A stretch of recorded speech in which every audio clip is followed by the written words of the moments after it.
প্রিয় দর্শক, আমি রয়েছি চাঁদপুর সদর উপজেলার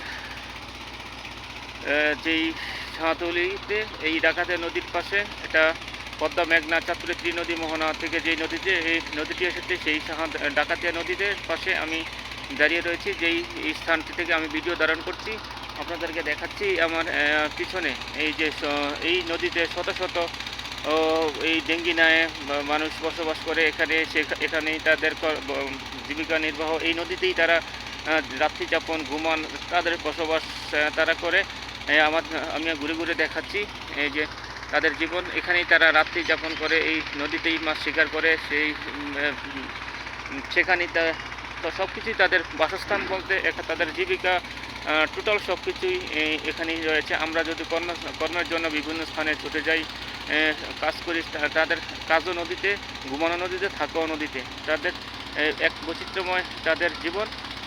আপনারা দেখাতে পারবো কি জানি না, আমার পিছনে অনেক আপনারা দেখবেন প্রচুর পিছনে অনেক ডিঙ্গি নাও রয়েছে। সেখানেই তাদের জীবিকা হয়। এখানে প্রচুর মাছ তারা শিকার করে। এই নদীতে 12 মাসই তারা মাছ শিকার করে, জীবিকা নির্বাহ করে। বেশিরভাগই এখানে যারা রয়েছে বেদে সম্প্রদায়, তারা এখানে নদীতে সার্বক্ষণিকই মাছ শিকারের সময় পার করে।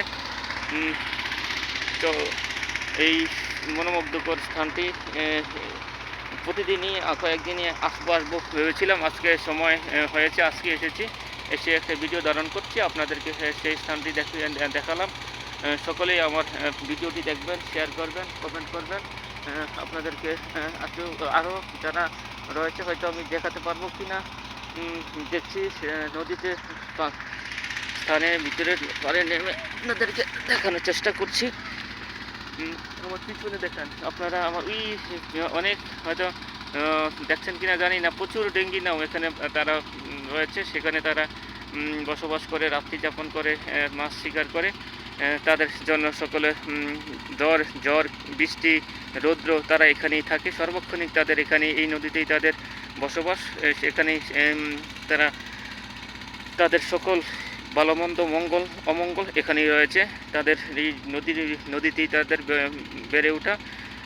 তাদের জন্য উজ্জ্বল ভবিষ্যৎ কামনা করছি। তারা যেন ভালো থাকে, নদীতে নিরাপদে থাকে। আজকের ভিডিওটি এটাই প্রত্যাশা করছি। সকলে ভালো লাগলে আমার ভিডিওটি শেয়ার করবেন, কমেন্ট করবেন।